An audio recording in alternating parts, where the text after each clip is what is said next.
காணொலி பார்க்க வந்திருக்கும் அனைத்து மக்களும் நாள் 54 காணொலியின் கடைசி 10 நொடிகளை பார்த்து வருமாறு தாழ்மையுடன் கேட்டுக்கொள்கிறேன். இந்த 100 நாள்ல எல்லாரும் ஆவலுடன் எதிர்பார்த்து கொண்டிருந்த நாள் இந்த நாள் தான் நினைக்கிறேன். அஸ்ஸலாமு அலைக்கும் மக்களே. 100 நாள் ஒழுக்கமா இருக்குதுல, இன்னைக்கு நாள் 90. இன்னைக்கு நான் என்ன சொல்றது உங்ககிட்ட? வழக்கம் போல புலம்பிட்டு போவா, இல்ல இன்னைக்கு நடந்ததை சொல்லவா? இல்லே என்ன சொல்ற? டே 90ல ஏதோ சொல்றேன்னு அதை சொல்ல அப்படி நீங்க சொல்றது எனக்கு கேக்கு. நானும் மறக்கல, இருங்க சொல்றேன். இந்த வீடியோட ஸ்டார்டிங்ல 54வது நாளோட கடைசி 10 செகண்ட பாத்துட்டு வர சொல்லியிருப்பேன். இன்னும் அதை பார்க்கலன்னா இந்த வீடியோவை நிறுத்திட்டு அதை போய் பார்த்துட்டு வாங்க.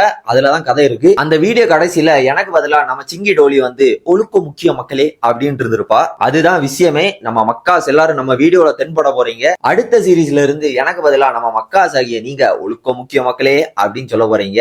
அது எப்படி? நம்ம சிங்கி டோலி சொன்ன மாதிரி ஒழுக்க முக்கிய மக்களேன்னு உங்களை நீங்களே ஒரு வீடியோ ரெக்கார்ட் பண்ணி எனக்கு அனுப்ப போறீங்க. அத வீடியோ கடைசியில நான் ஒழுக்க முக்கியம் சொல்றதுக்கு பதிலா உங்க வீடியோவை ஆட் பண்ணி விட்டுருவேன். இப்போ இதை பத்தி எனக்கு கொஞ்சம் ஐடியா இல்ல. இன்னும் வரும் நாட்கள்ல அந்த ஐடியா கொஞ்சம் வளர்த்து உங்களுக்கு அப்டேட் பண்றேன். எப்படியோ அடுத்த சீரீஸ்ல இருந்து ஸ்டார்ட் பண்ணிடுவேன். இன்னும் 15 நாள் டு 20 நாள் தான். ஒரு நாளைக்கு எத்தனை வீடியோ எப்படி அனுப்பணும்னு வரும் வீடியோகள்ல சொல்றேன். அதுக்கு நம்மள மறக்காம ஃபாலோ பண்ணிக்கோங்க மக்கா. இப்போ இதுல பிரச்சனை என்னன்னா, நீங்க அனுப்புவீங்களா இல்லையா தான், அது எனக்கு தெரிஞ்சுக்க வேண்டாமா? அதனால இந்த வீடியோ பார்த்து முடிச்ச கையோட என் இன்ஸ்டாகிராம் ஸ்டோரியில நான் ஒரு ஓட்டிங் மாதிரி போடுவேன். இந்த ஐடியா நல்லா இருந்துன்னா இது நல்லா இருக்கு அப்படின்னு ஓட் பண்ணுங்க. இந்த ஐடியா நல்லா இல்லைன்னா இல்ல ப்ரோ நல்லா இல்ல அப்படின்னு ஓட் பண்ணுங்க. எந்த ஓட்டிங் நிறைய வருதோ அதை வச்சுதான் அண்ணன் இந்த ஐடியா வளர்க்கணுமா இல்லையான்னு முடிவு பண்ணுவேன். அது வரைக்கும் உங்களிடமிருந்து விடைபெறுகிறேன். வரட்டா ஒழுக்கம் முக்கிய மக்களே.